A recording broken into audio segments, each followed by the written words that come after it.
Naglitsyon nga pala kami ng ulo ng baboy pero hindi namin alam kung ulo pa ba to ng baboy dahil kinulata talaga namin to pag insakto at hindi namin alam kung anong gagawin dito. Kaya samahan nyo kami at panoorin nyo hanggang dulo kung ano yung mga nangyari dito. 1, 2, 3.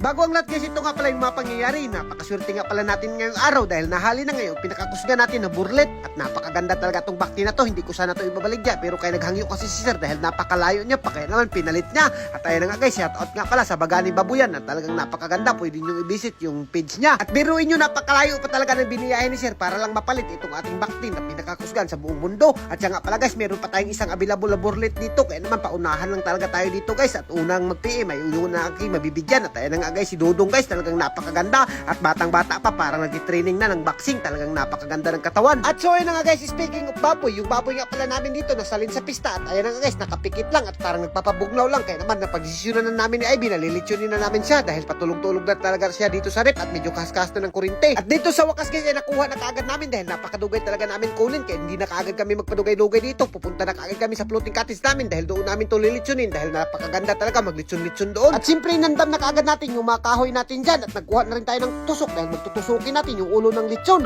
At sa puntong ito guys, talagang napakataob talaga dito at ginamit namin yung gakit namin para hindi mabasa yung mga kagamitang pandagat namin. At as you can see naman guys, halos araw-araw nyo na talaga nakikita itong floating cottage namin. Ito nga pala yung view niya dito sa labas ng dagat kapag taob-taob. At sa puntong ito guys, nakaabot na kaagad kami dito sa floating cottage namin. Hinabuak ko na kaagad yung O at hindi na kami nagpadugay-dugay pa. Naghaling na kaagad kami dito para mas mapadali yung trabaho namin dahil medyo dugay-dugay talaga tong O, lechonin. Dito guys, inuna ko taraw paghiwa yung lamas dahil napakadali lang naman to at para mas mapaspasan. Yun pala, napakadugay pala talaga tuhugin itong ulo at ayun nga, narinit ko pag una. Dito guys, ito na talagang pinaka-struggle namin kung paano namin to tuhugin dahil tumigbi talaga itong ulo na to at parang kinulatan na talaga namin. Pinadabangan na talaga namin to pangtuhog. Ayaw pa rin magpatuhog, parang ayaw talaga to magpalitson. At sa puntong ito guys, ginawan na talaga namin ng paraan at binugkot na lang namin yung O dito sa kahoy kung magsilbi ba. Pagtakang namin, ako talagang hindi magsilbi, parang sinugba na to at ayaw tumuyok. Kaya naman sabi ko, magdesisyon ako na haunin na lang muna to at langkatin yung panga. As you can see naman guys, nagamit na talaga lahat ng kusog namin dito pero ayaw pa rin malangkat yung panga niya at parang naluoy na talaga ako dito sa baboy, parang minurder namin to at kinulatan na talaga namin. At kung nakikita nyo, nagamit na talaga yung lahat ng kusog namin. At sa puntong ito guys, ginamitan na naman namin ng usok. Sinangsangan na lang namin yung bakba ng ulo ng baboy dito para mas mapadali na talaga dahil malapit na kaming mapasmo dito. At kung hindi namin to ginamitan ng mahiwagang teknik, ay naku, aabutan talaga kami ng gabi dito. Buti na lang na talagang nasulbad na yung mga problema namin. Sobrang nalilipay talaga kami. Kaya naman guys, sa puntong ito, hindi talaga kami nag-aksaya ng oras. Tinakang na kaagad namin at medyo naugdaw na nga yung kayo na tinakang namin dito dahil kanina pa talaga to. Talagang nalilisudan kami. Malapit na nga talaga kasi kaming sumurinder dito sa ulo na to. Talagang napakaidlas yung ulo na to. Ayaw magpatuhog. Mabuti na lang talaga. Nagamitan namin ng diskarte. At habang tinatakang namin yung aming ulo at nililitson, namingwit-mingwit muna ako ng mga ibis dito para malibang-libang naman ako.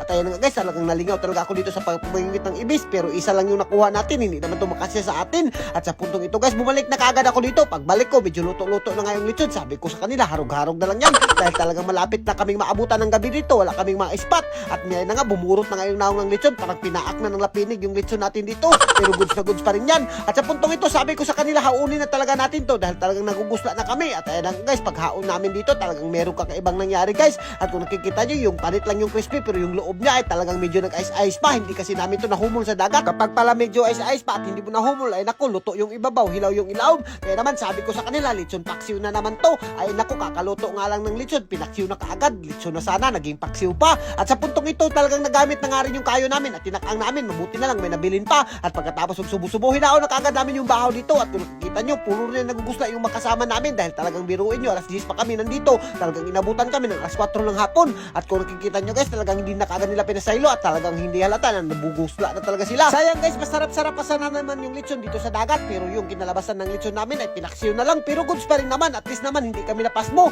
At ayun nga guys, talagang nabubungkag na namin yung mabahaw dito. Kaya naman hanggang dito na lang muna kami. At kung giganahan ka sa mga video namin, huwag mo na kalimutan na i-like and i-share para mas marami pa tayong food trip. Thank you and God bless you all. Mag-ingat kayo dyan palagi. Mabuhay kayo mga idol hanggat gusto nyo.